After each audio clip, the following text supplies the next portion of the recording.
It's time for Coffee with the Chicken Ladies, a podcast for people who love chickens. Hey everybody, and welcome. It's Chrisie&Holly from Coffee with the Chicken Ladies. We're here, and this is episode number 243 of our podcast, where we talk about everything chicken, family, fun, and more chickens. More chickens. We drink a ton of coffee. I'm talking a ton. But most importantly, we hug chickens every day. And we kiss them too, don't forget. We brew coffee from a little coffee roaster in Houston, Texas. Bright and early coffee. Holly Ann, what kind of coffee are we brewing today? Today we're drinking hazelnut. It's delicious. So, if you want to get your own hazelnut, we have a code. It's CWTCL 15 for 15% off a bagged coffee. Where should everybody go to get this delicious coffee? brightenearlycoffee.com. And if you want K-Cups, go over to Amazon and follow them on Facebook and Instagram. Are you ready to sip some of this delicious hazelnut coffee and chat? I am. But first, a word from our sponsors. We have some exciting news to share from our sponsor, Grubbly Farms. They're here, new and improved, Grubbly's World Harvest. I'm a longtime subscriber, and my flock love the healthy, nutritious treats, plus orders $40 and more ship free. If you haven't heard, Grubbly's has a fantastic layer pellet and crumble feed. It's packed with plant and insect protein, perfect for those picky chickens and ducks. Grubbly Farms makes food and treats for healthy pets and planet. To support us and Grubbly Farms, use the link grubbly.co/coffee. Try it today. Your hens work hard laying eggs, so they deserve a feed that works just as hard. Nutrena Nature-Wise Layer Feed is now packed with 17% protein to help hens thrive by staying healthy and productive all season long. Head to the link in our bio to learn more or visit NutrenaWorld.com. Okay, here we are, July. My least favorite month of the year. It's hot. I went out and did some gardening and weeding, and I changed clothes 3 times because I was like so uncomfortable sweating through my clothing, man. It is really tropical, and sweat is the order of the day. And anytime I'm out there working, whether I'm stacking hay or I'm pulling weeds or whatever, I'm always covered with debris that is sticking to me because I'm sweating. Dirt, sweat. It's the time of the year when you shower 2 to 4 times a day. Pretty much. But you know what's really sweet? The geese will preen all of that off of you. I need my own little goose cleaner. Little preening gang. They're like, turn around. Now let me get this area. They'll also, if you don't watch it, they'll take the stuff out of your pockets. Oh, which is very cute. The duckies are getting enormous. They're starting to get little quacks, and they're starting to use their preen glands. Oh, that's always a good thing. Some waterproofing happening, yeah. Waterproof those bodies. You got to do that. I know. I'm getting ready to go away soon on a family vacation for a week. Mm-hmm. It's always so much to do to get ready for this. Yeah. And one giant part thing is the animals. I worry about my bag last because I'm like, I can throw whatever I need in the bag, but the animals getting everything set up for the sitter is craziness. Usually takes me a couple of days to get set up to go away. I always say it's like marshaling an army. It's just, there's so many details and you just have to make sure everything's covered. So yeah. Yeah, because I always say I want my sitter just to relax, take care of the animals, and that's kind of it. Like, not have to worry about anything else. Catch up on some Netflix TV, cuddle with the dogs and the chickens, and make sure everybody's why didn't safe. I take this job? Because you have all of those things in your house. Exactly. I don't have time to cuddle with the dogs on the couch and watch Netflix. My own dogs are like, hey. Me either. Right? Well, on that note, if you're listening to our show and you're loving it, head on over to Apple Podcast and leave us a written review. We can't tell you how much we love reading these reviews and your nice, kind words that you say about all of our hard work. We love it. And while you're there, hit that subscribe button because you never want to miss the fun. And believe it or not, they count them. If you're looking for other ways to help support the podcast, you can tell a few chicken, goose, duck, and turkey-loving friends about us. You can share your favorite episodes on social media. You can become a patron of the show, patreon.com/coffeewiththechickenladies. And the other thing you can do to help support us is visit our website and our show notes, use our affiliate links and discount codes, and buy products from our sponsors. Yay! You know what I love when it's 95 degrees outside? Being inside. Well, that too, but I really love cleaning my igloo chicken coop. Yeah, it is so easy to clean. You don't have to break a sweat. And you can use a water hose or pressure washer, so it doubles as a cool down. I also love those run covers. Oh man, the shade is superb. I go into the run to cool off. Yep, my flock's covered during the heat of the day, just chillin'. Meanwhile, we're melting on the patio. Seriously, can we get in on this amazing coop design for ourselves? They're out there living the dream. So when it's pushing 100 degrees, the right setup matters. That's why we choose an igloo. Get your girls their own just in time for summer. Search Omelette. That's OMLET. Hey, Chris. Yeah. Do you like monthly subscriptions? Does it have anything to do with chickens? Of course. Then yeah. Let us take a minute to tell you about Chicken Love. You get a monthly Chicken Lady tee, treats for your flock, and a keeper care card. And did you know with every multi-month subscription, you get a free Chicken Love logo t-shirt? Really? Yeah. It's $36 a month with free shipping. What are you waiting for? Get off the nest and click already. That's chickenlove.com. That's chickenluv.com. Get your subscription today. The Breed Spotlight is brought to you by Murray McMurray Hatchery, defining quality for generations. For over a century, Murray McMurray Hatchery has remained a trusted family-owned business, working tirelessly to ensure our poultry meet the highest standards. Whether you are an experienced enthusiast or just embarking on the journey, look to McMurray Hatchery for guaranteed quality, rare and heritage breeds, low minimums, and all the supplies you need to raise your flock. Request a free catalog today. See it, say it, and we'll sort it. This week's Breed Spotlight is... The Sussex. Breed Spotlight, yeah! I guess that's because... it takes an explanation. An That's English okay. bird, and that was one of the security slogans that we heard over and over again in the train stations in the UK. And I think that you are hot and could not come up with anything else. So... Well, the thing is, I'm a little OCD when it comes to those sayings. If I hear it a million times, I'm going to start saying it. So it's done its job, hasn't it? The story behind it is all the times we spent on British trains, you kept saying, "Don't say it again. Don't say it again." Every time it would come on. Well, if everyone could have seen my face when you just said it now, I was like, what? Okay, we need to talk about the chicken.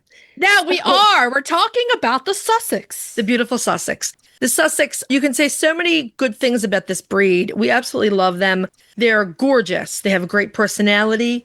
They're very good layers. They're good foragers. They're a dual-purpose heritage breed with a long history. They do well in most climates. They're robust and healthy and generally a pleasure to have around. I mean, I would say that they are a good beginner's chicken. Do you concur with that?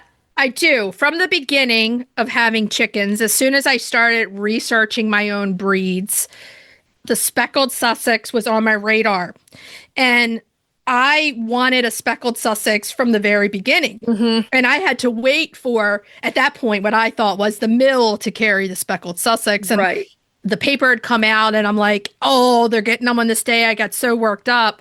When I got there, they were like, they sent us barred rocks instead. And I was so disappointed, but that's how I got my 3 barred rocks. But yes, I do believe at this point in time, as long as I'm a chicken lady, I want a speckled Sussex in my flock because I love them in many different ways. And number one, their beauty. And I love looking at them. They have a ton of good things about them.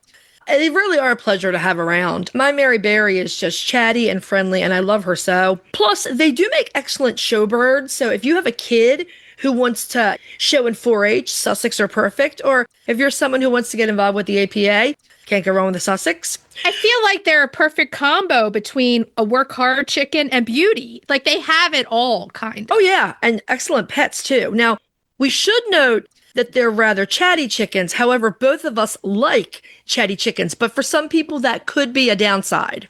Mine's kind of like a game warden, Katie T. Biscuit. She takes charge. She's kind of mellowed a little bit with age, but you can get all different personalities with them. And she does talk a lot, but she's a wing flapper too. So sometimes they'll have different characteristics. Oh, yeah. Mary Berry's sweet. I just love everything about her. Now, there is a bantam version of the speckled Sussex, which is just ridiculously cute. Oh, I'm sure they're adorable. And the Sussex, this breed is currently listed in the recovering category of the Livestock Conservancy's Conservation Priority List, which is excellent. And because they're in that category, they are far more readily available. You do see them in farm supply stores now. Yeah, I'd like to think that we had a little tiny bit of something to do with it too, because we do love this breed and really talk about them a lot and really put them out there because we believe that, like you said, this is a beginner chicken, an intermediate chicken keeper chicken, a experienced chicken keeper. Yeah. Everybody should have this chicken in their flock. Absolutely. They really do have something to offer everyone. Now, the Sussex are classified as a heavy breed in the English class of chickens. They come in 3 recognized varieties here in the U.S. The speckled, which are black spangles on a deep maroon background, but when the sun hits those spangles, you see that there's white and green in there. It's beautiful. Oh, yeah. The red Sussex, which is a beautiful deep red with a dark head. The light Sussex. Now, they have the Columbia pattern that you see on Columbia Wyandottes and light Brahmas. There are other non-recognized varieties that include white, brown, silver, buff, and the beautiful Coronation Sussex. The Coronation Sussex was named for the coronation of King George VI of England in 1937, so he was Queen Elizabeth II's father. The Coronation Sussex have essentially lavender-colored flowers in a modified Columbia pattern. So if you just think of the Columbia pattern, but it's lavender, it's just a beautiful, beautiful bird. The Sussex were developed in England in the county of Sussex and the surrounding region. Many sources claim that they've been around since the Romans visited England. Now, I had a hard time finding much about their very early history. I did find a few contemporary historians that suggested that the Sussex may have already been in the UK while the Romans brought the Dorkings in, and that is a possibility. There were chickens in Britain before the Romans arrived. I did also realize that they tend to be lumped in with the Dorking by early poultry historians. They were developed in the same general area and they had some similar characteristics. I also found a lot of references to speckled Dorkings, and I actually think that these may have been Sussex. Probably. That's my guess. Lewis Wright has a whole chapter on Dorkings and Sussex in Wright's Book of Poultry, which he published in 1885. Of course he does.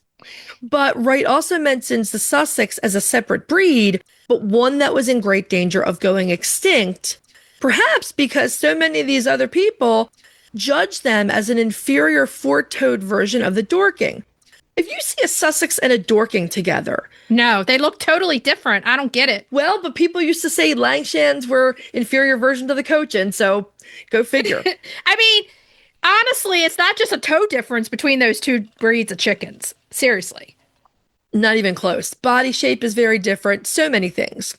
In 1903, a Sussex Poultry Club was started to help work with the breed, and Lewis Wright was an active member. His personal favorite was the light Sussex.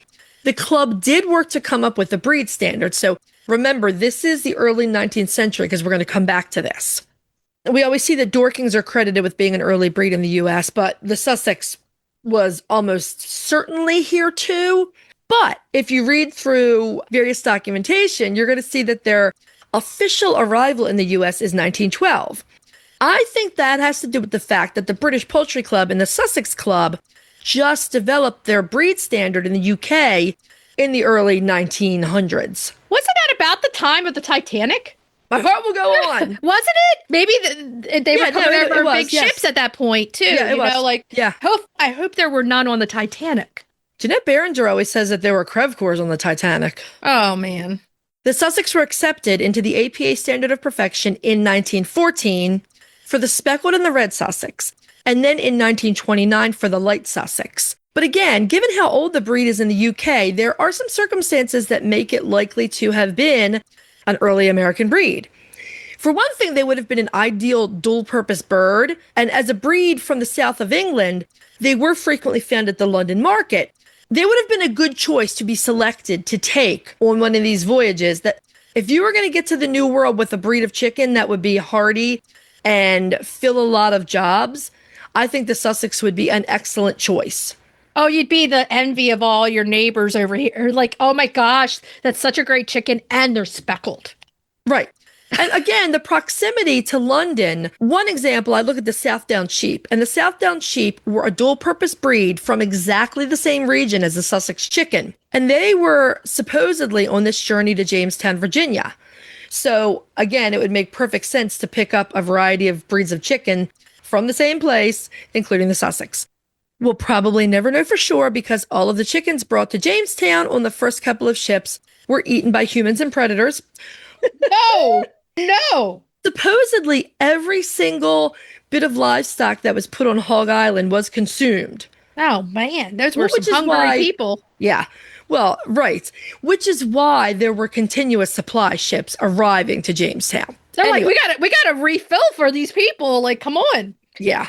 Okay, so let's look at their body and how they look. They have moderate-sized combs and wattles, white legs and feet, red earlobes and faces.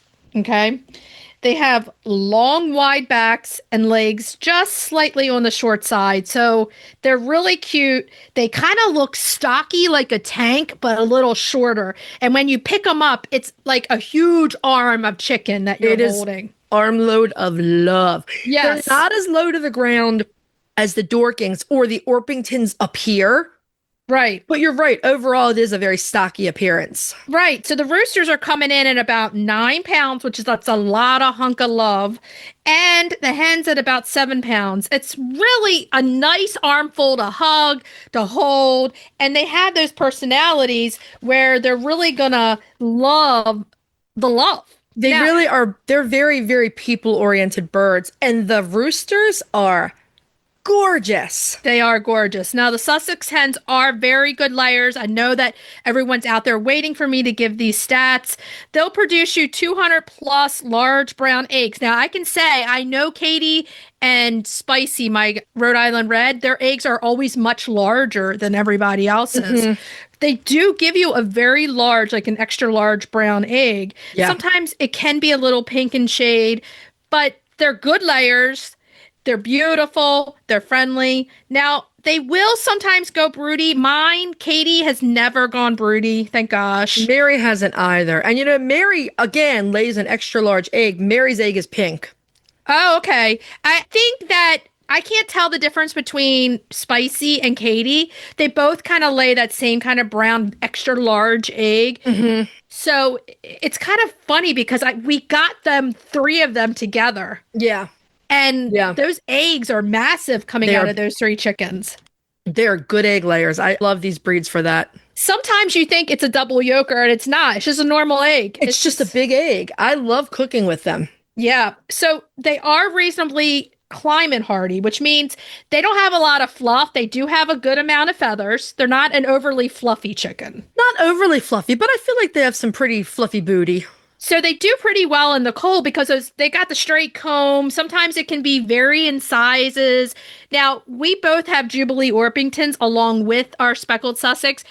You can definitely tell the difference between those 2 combs. The ones on the Jubilee Orpingtons. I mean, the speckled Sussex definitely are your classic straight comb going right back. So you have to watch for those, in the cold. You might need to make some provisions with that. And in the heat, they're big. So they might need a little assistance with fans. I mean, Mary Berry does pretty well during the day, right? But when I go to tuck them in at night, she's one of my first mouth breathers. Mm-hmm. And so we have that big Vornado fan in there that really helps. But she is okay while she's out in the shade, in the dust bath, whatever. But once she gets in that hot coop at night, she feels it. So again, shade, fans, cool weather, all those things. I really think the Sussex fits in that category of the Java, the Rhode Island Red, the Barred Rock. Dominique, of course. They're going maybe the Jersey Giant too. I mean, they're just a good, reliable homestead chicken that you're going to Absolutely. love. So they're a great homestead breed. What else can They we say? really are. They are good foragers. I mean, Mary's a really good bug catcher. She's on par with my Swedish flowers, and Swedish flowers are excellent bug catchers. Last night, I saw Katie jump in the air for bugs. She went airborne and got it out of the Yes. They're really good with kids, which I love. They're super friendly.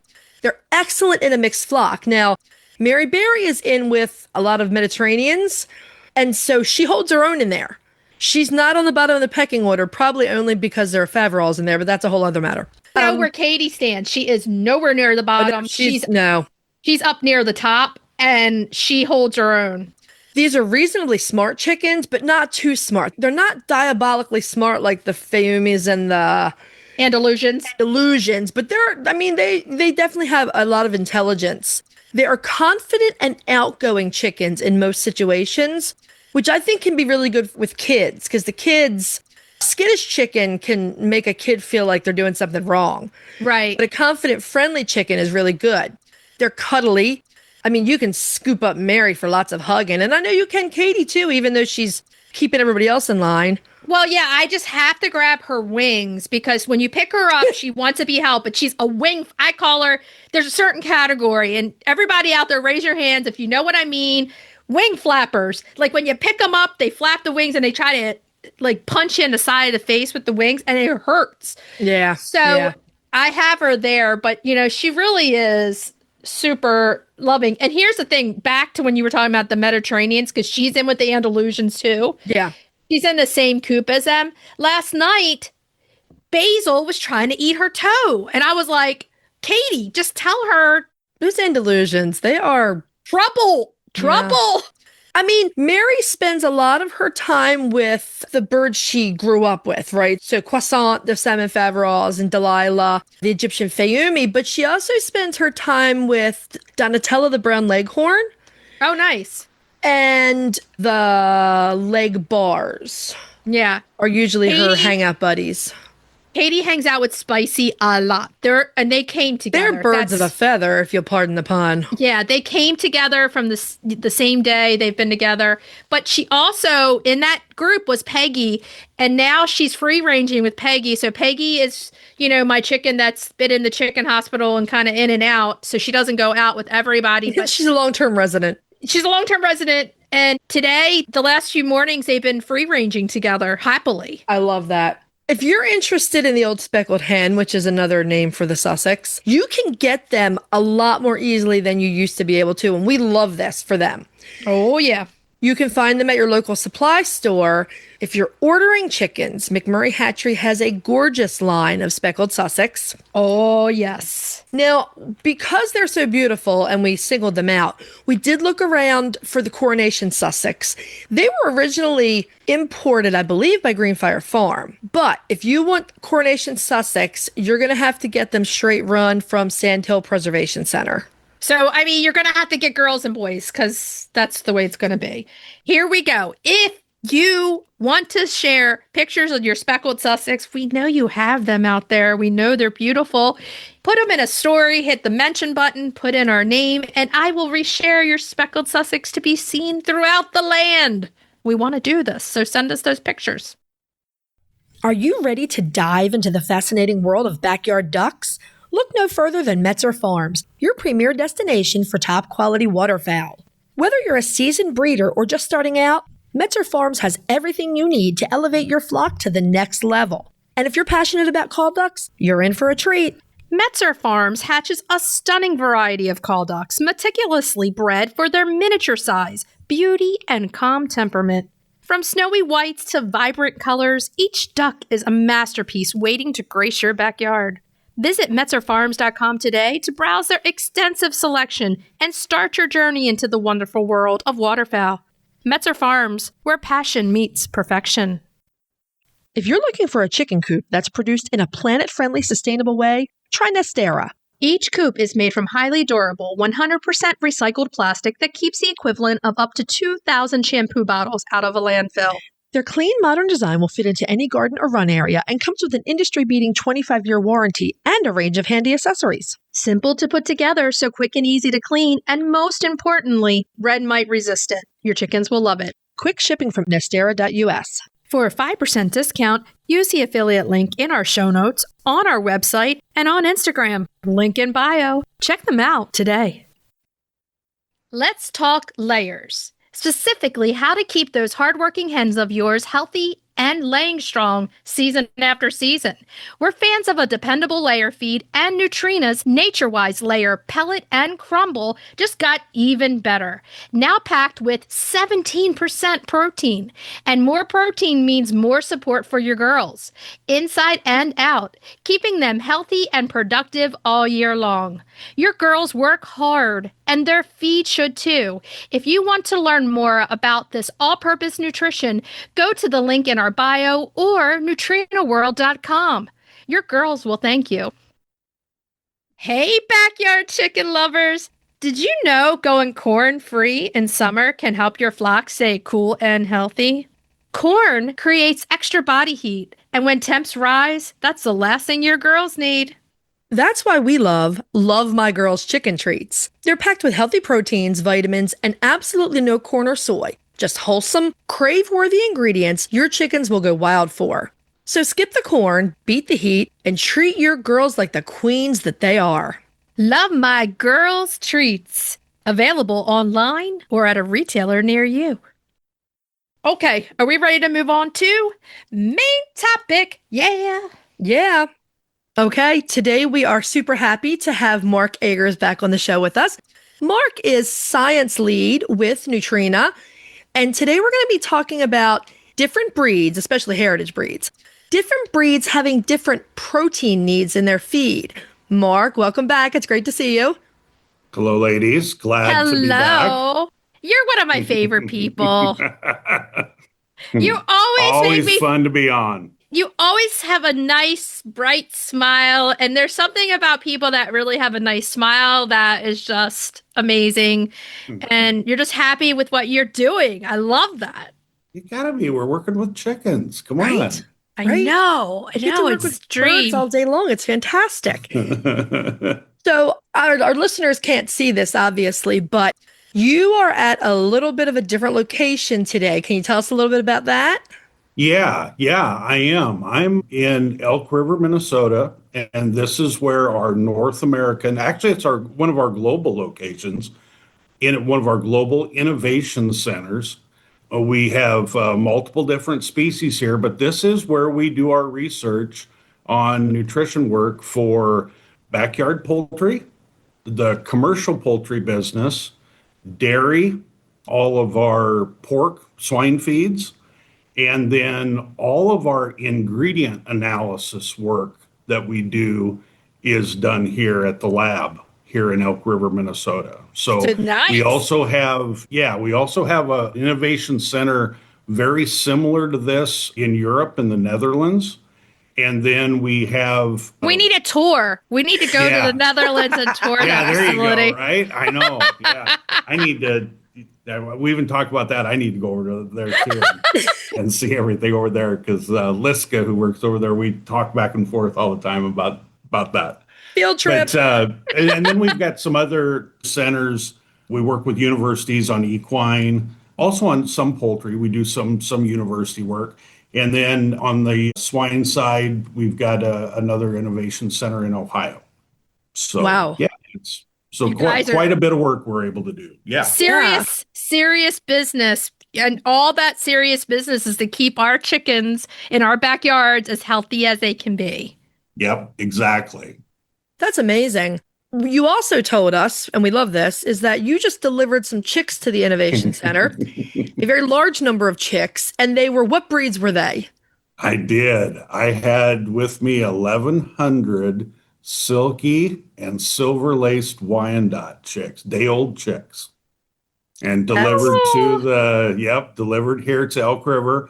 We're starting today. We started our next pullet developer trial.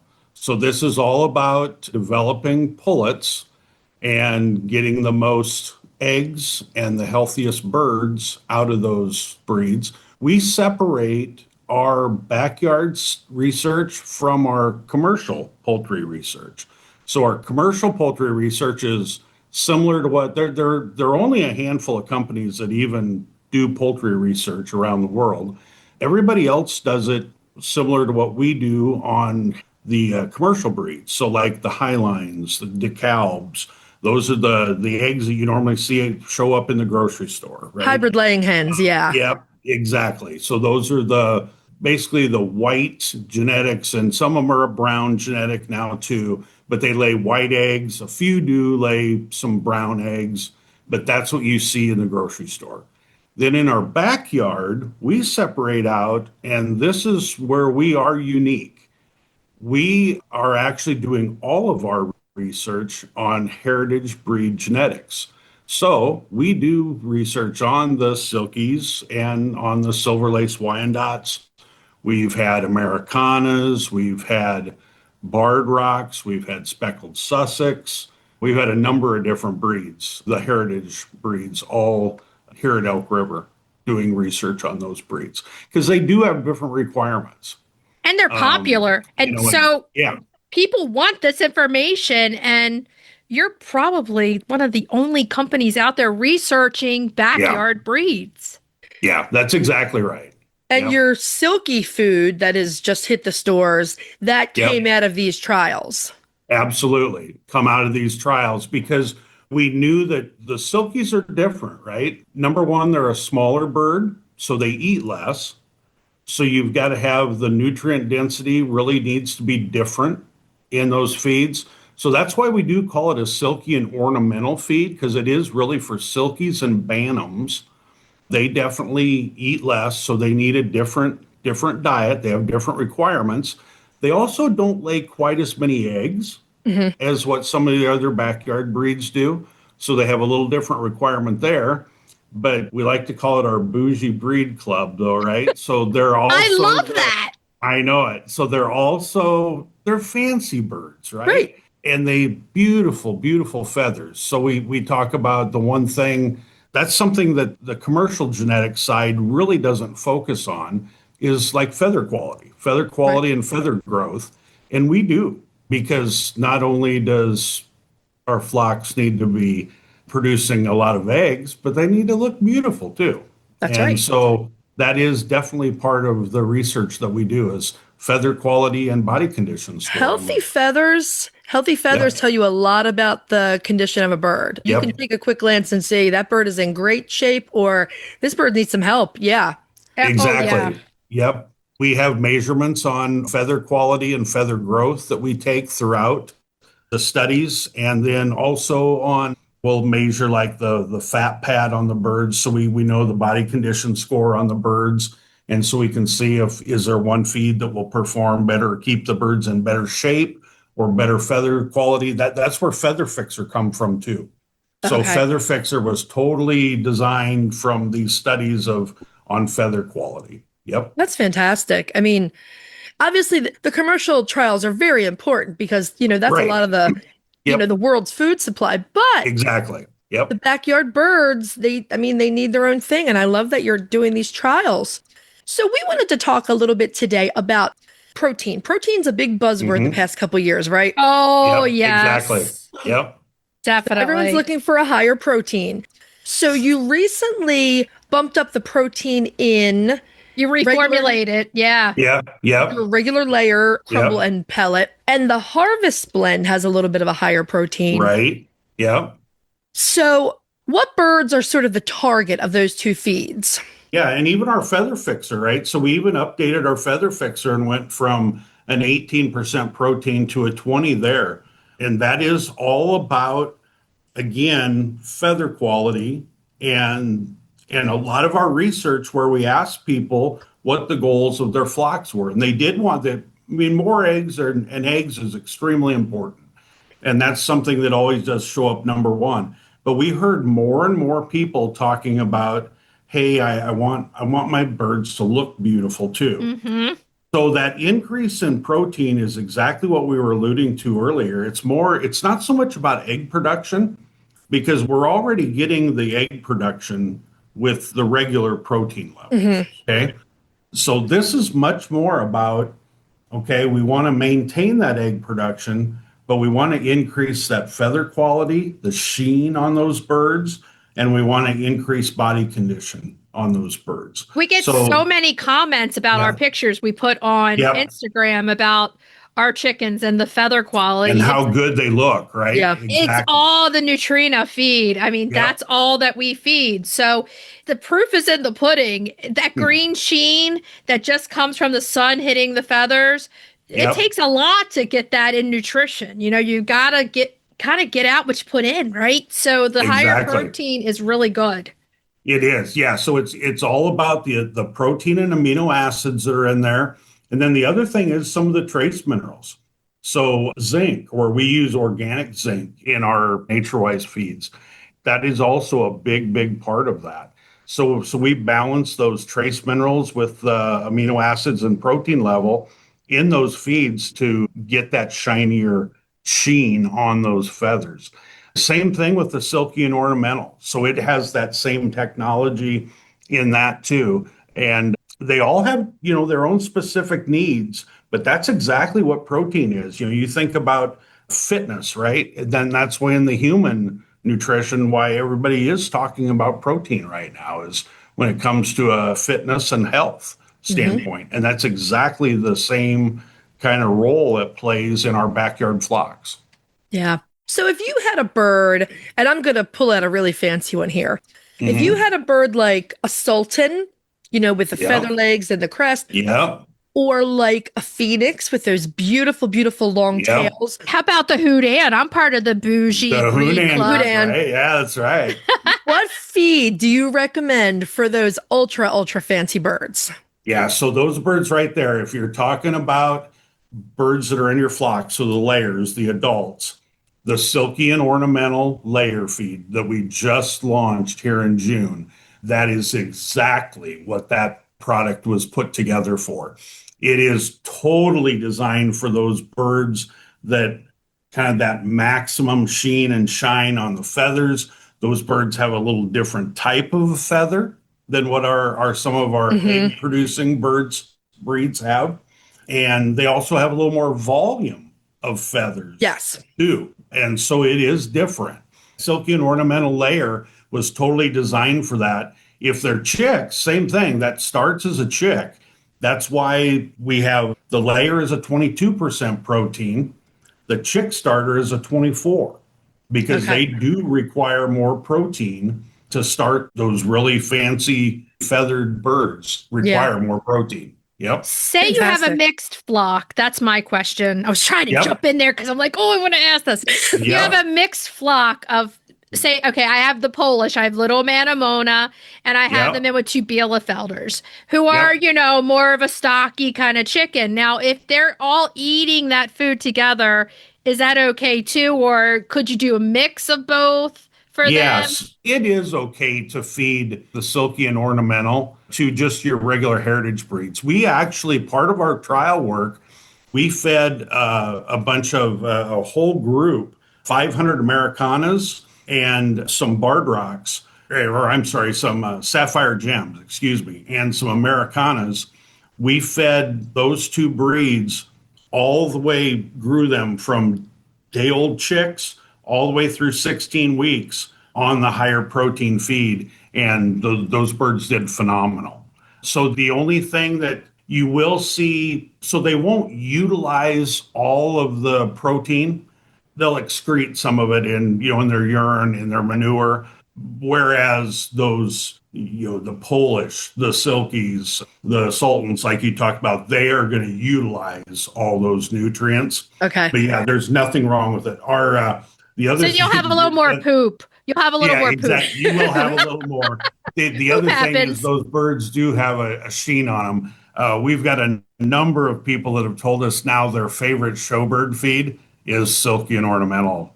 Yeah, I could see that. I mean, especially like even birds like cochins that do fine on the regular protein feed. But, when you have show cochins, like they are hundreds of feathers and just stunning birds. Yeah. Yeah. Now, And that works extremely well for that. I'm I wanted sure. to also talk about the bite. It's a different new kind of, it's not a crumble or a pellet. Yeah. It's kind of in between, correct? Right. Yeah. We call it a clean crumb, right? So it's it's a little bit and it's extremely small. So those birds, not only are they smaller in stature, their beaks are smaller, right? Their whole digestive tract is smaller.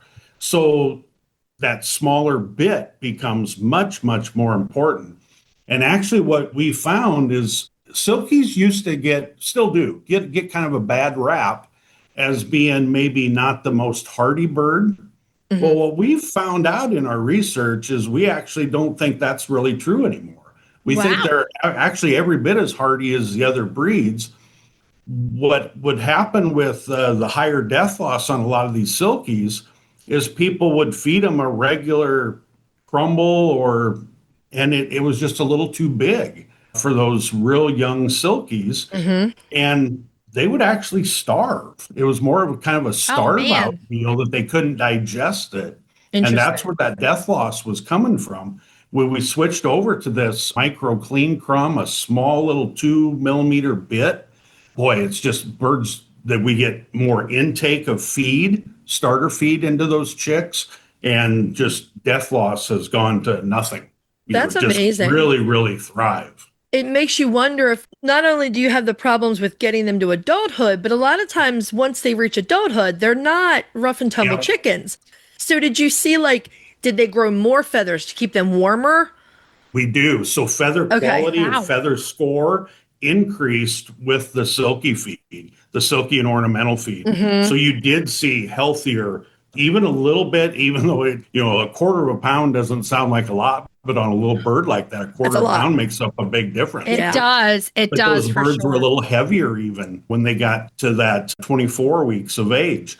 And so those birds were healthier as they got into adulthood. I'm Yep. guessing this is why members of the show community would often feed their birds like a really high protein meat bird. Right. Meat bird is extremely popular, right? So you think about meat bird, it's 22% protein. Yeah. Right? The silky and ornamental layer is 22% protein. And protein wise with the meat bird was about spot on. Some of the other nutrients, not quite so much right, because it was meant for trying to put on muscle, Right. and very rapidly put on muscle. So it is a little bit different mix when it comes to like trace minerals and amino acids. But yeah, you're exactly right though. The rest of that diet, adjusting that to get it for feather quality and feather growth has really made a big difference with the show community. So yes. That must also, I mean, I'm just extrapolating here, but in my brain, which is going about 1,000,000 miles an hour right now, Mine too. I mean, Mine this too. means probably a bird is healthier and has more feather growing power going into a molt. So it probably means easier molting. Well, yeah, if you think about it, Yep. if you start off with way more feathers, you're going to lose less because Yep.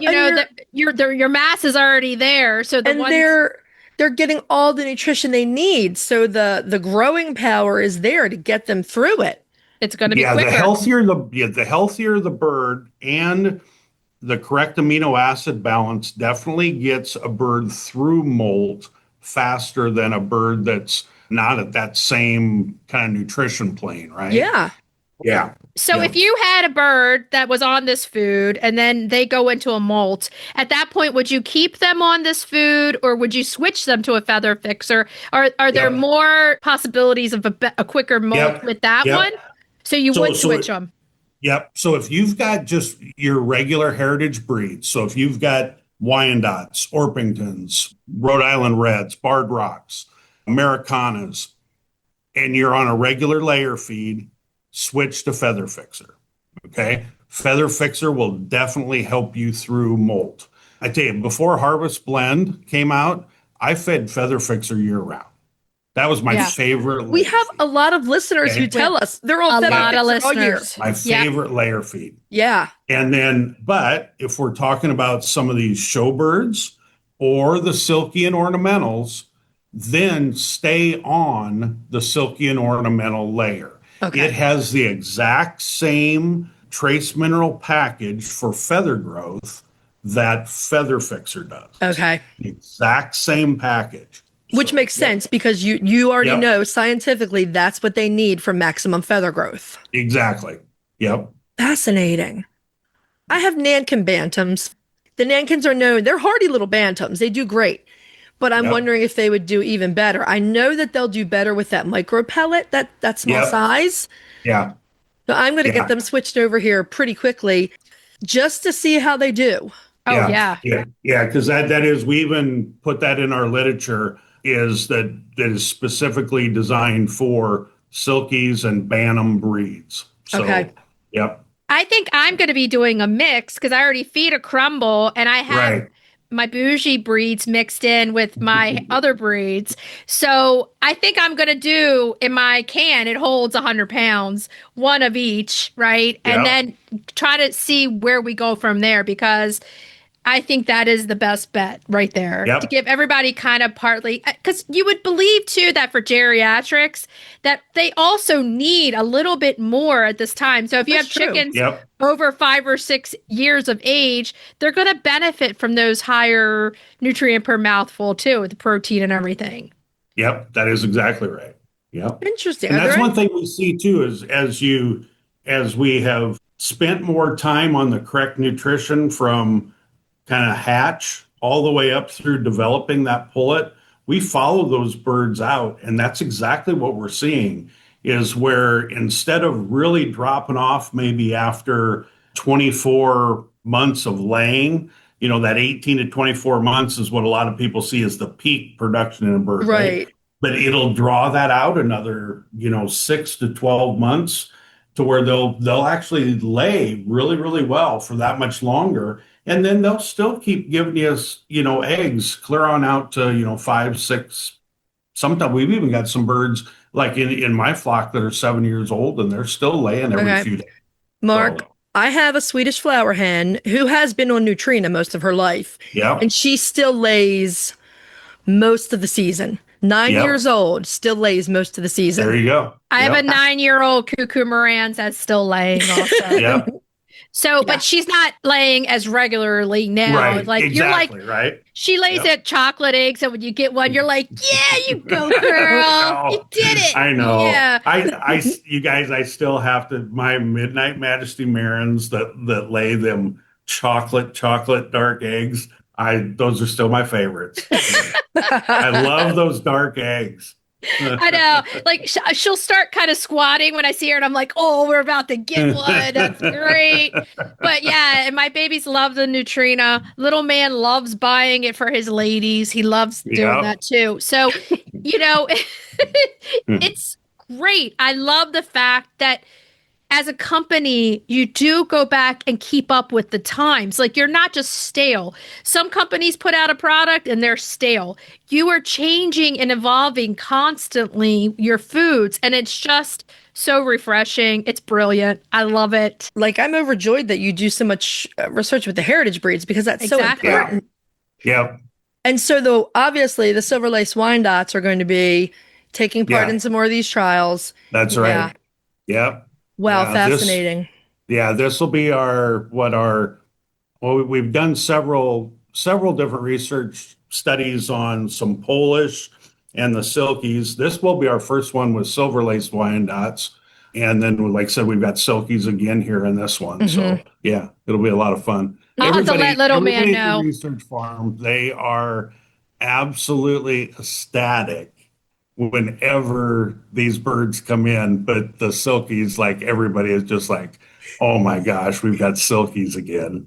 They're so cute and so fun. I really think you're going to actually, as a breed, really help the beginner because we tried to educate that Silkies really aren't a beginner breed. They're extra things that come along with Silkies, but because they're so popular and because everybody sees them on social media, so many people want to start and they get them. So having this food out there, you're actually helping this breed immensely and the owners to steer them in the right direction from the very first day.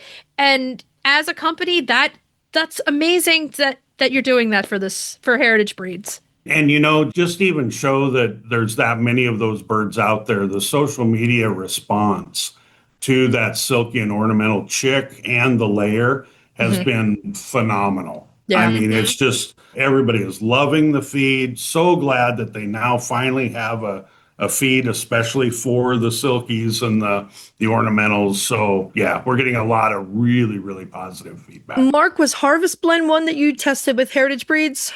It was, yeah. So that was another one. Actually, every one of the NatureWise feeds have been tested on heritage breeds.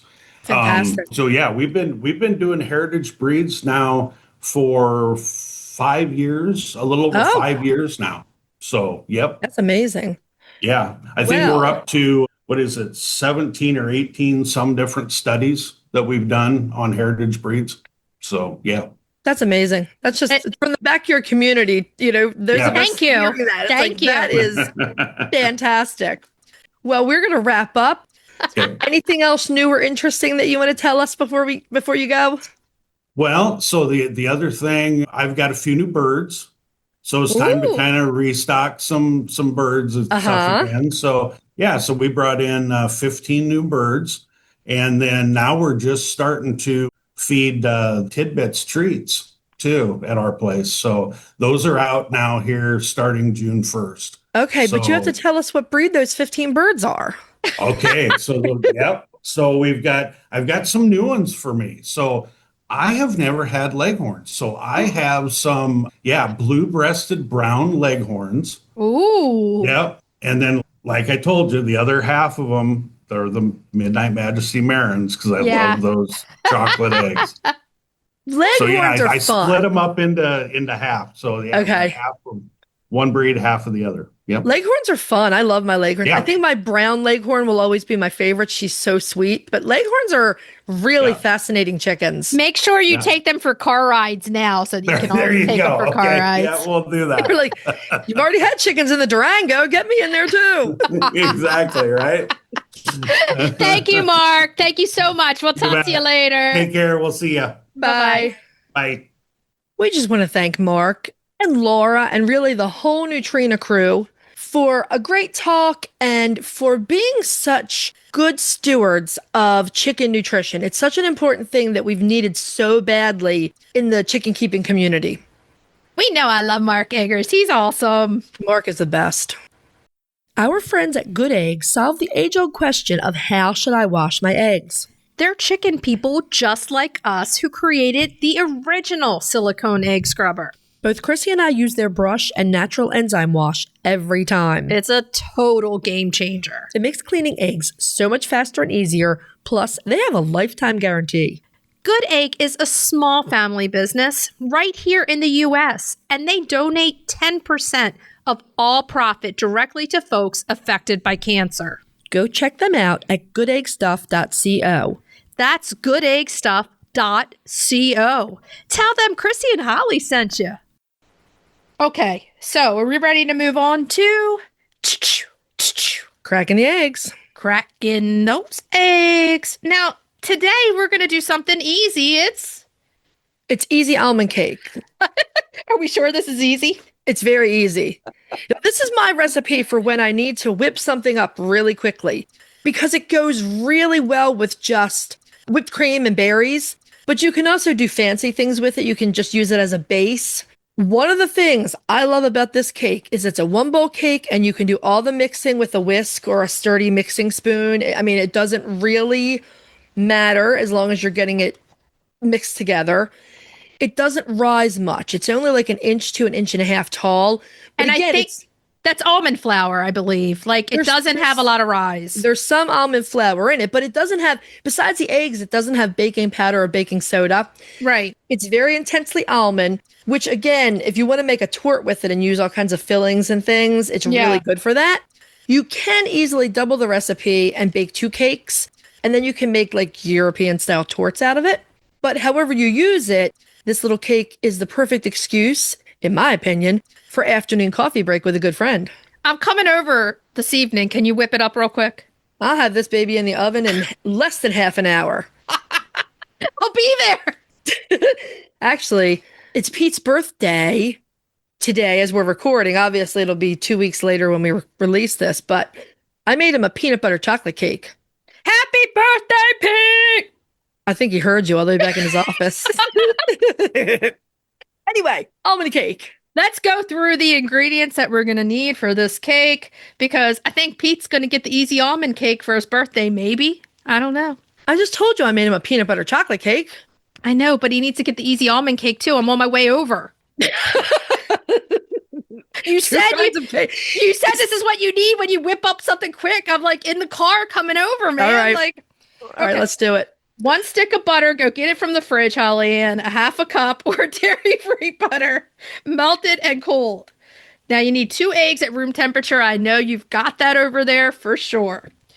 1 cup of all-purpose flour or gluten-free 1-to-1, got that. Half a cup of almond flour or fine almond meal. And let me tell you something, almond flour now readily available. Also, Oh yeah, you can get it everywhere.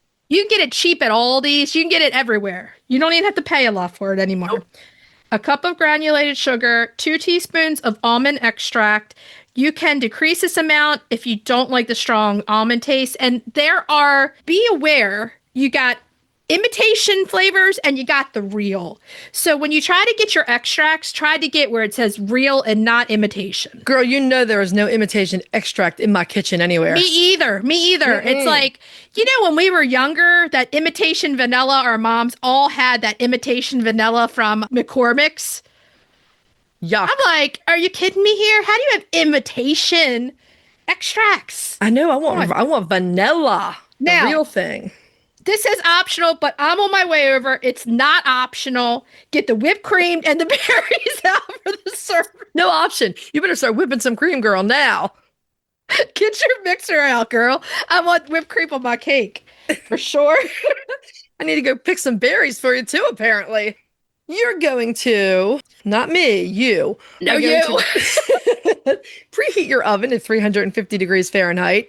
And you want to grease a 9-inch round or a 9x9 or even an 8x8-inch square baking dish. Don't overthink this. I want it layered. So can you get 2 cakes going?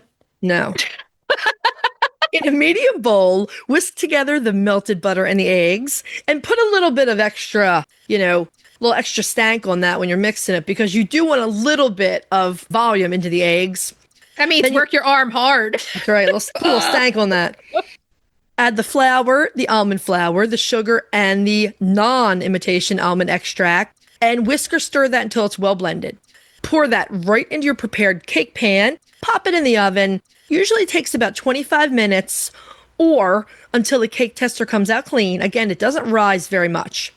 You can turn the cake out onto a platter or a cake stand, or if you're lazy like me, you can just leave it in the dish and slice as desired. Don't be lazy. I want it on a decorative chicken dish, and I I'm want some already coffee. decorating a birthday cake for the hubby. Oh, I want a piece of that too. You don't ask for much, do you? I'll sing him happy birthday. Happy birthday to you, Pete. Yeah. Oh my God. Obviously, if Chrissy's coming to your house, you need to serve this cake with whipped cream and berries. Or you can, just sprinkle a little bit of powdered sugar on the top, whatever you feel. She's rejecting this. She's rejecting the simpler version. And there is my quick and easy almond cake recipe. It's a good one. Honk, honk. I'm out front. I want my piece of cake. Are you a goose? What are you What is honking? The geese want some cake. Try it. You might like it. Have your bestie make you this cake because I'm going to have my bestie make me this cake. Sometimes I think that you are a little entitled over there. She's the crafty one, which means she has to make me all this stuff. I'm knitting you stuff. I'm baking you stuff. My Lord, girl. I'm worth it. Okay. What are you doing for me? I'm just being my sunshiny self. All right, we're done. Okay. So try it. You might like it. Let us know what you think. And make it for a bestie and talk chickens. Okay, so let's move on to retail therapy. Retail therapy. Yeah. This week's retail therapy, you know what? Jingle bells, jingle all the way. Yeah. I'm going to decorate a palm tree in honor of Christmas in July. It's Christmas in July, everybody. I think that eBay must have heard us talking about it because they started putting chicken ornaments in my eBay feed, and I'm not even joking. I have chicken ornaments all over my feed now, or Christmas ornaments. Now, the obvious one, we're going to talk chicken ornaments for your Christmas tree today because this is when you need to start getting them so that you have them. Don't wait till December 15th and say, "Oh shoot, I need to order some Christmas ornaments," because you'll have them for the following year. You won't have them. You can definitely find them for less money if you find them on eBay. Even sellers on, say, Amazon will run specials. So here's the number one place where you can get really gorgeous any ornament you want, and number one, chickens, and it's Old World Christmas. Old World Christmas is your go-to. They have beautiful ornaments. They're all glass. They're amazing. The story still stands that Holly Ann and I will fight over a single ornament in the store. We've done it. It'll happen again, no doubt.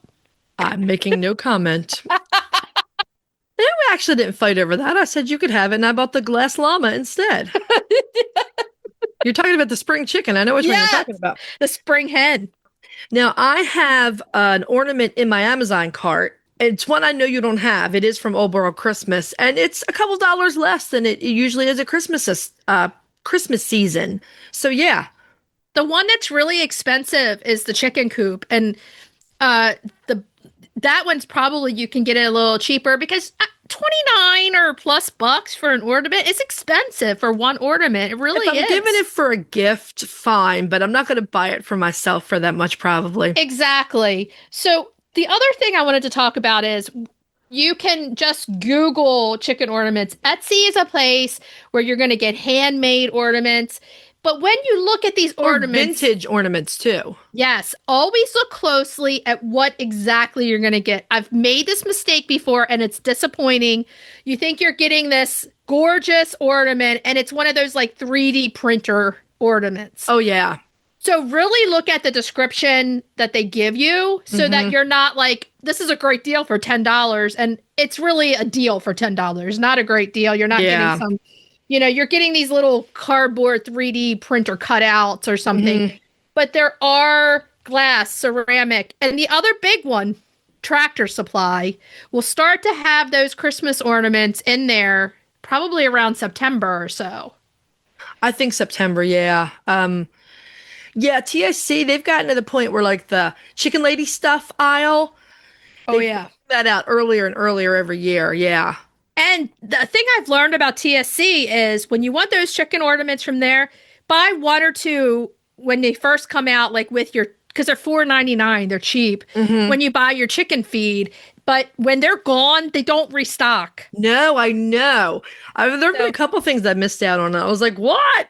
They're gone and they've never come back. They get a certain amount, and then when they sell out, that's it. They don't restock. So if you don't slowly buy them when you first see them, somebody else is going to buy them. There's really cute ornaments, too, where you can take the chicken coop and label, like if you have just a few chickens, label your chickens on the chicken coop. Yeah, put your own chickens' names on there, yeah. Which is really cute. Now, we will be having the Christmas tree up. The chicken tree with all the ornaments over here too. It's like I've had to move from bigger to bigger tree for chicken ornaments. Oh, yeah. Yeah. It's outgrown the small trees we started with. The other thing to look for, which are so neat, are felted ornaments of chickens for your tree. A lot of people hand make these. They're gorgeous. We found a bunch of them in England when we were just shopping in both Covent Garden and Portobello Road. Yeah, they weren't marked Christmas ornaments or anything, but there they were, and there's some really great ones. So anytime you're at a craft fair or something like that, and you see a felter, go and check what they have. They usually make chickens, and they're really cute. And excuse me, those are the places I would look: Etsy, Amazon, Old World Christmas.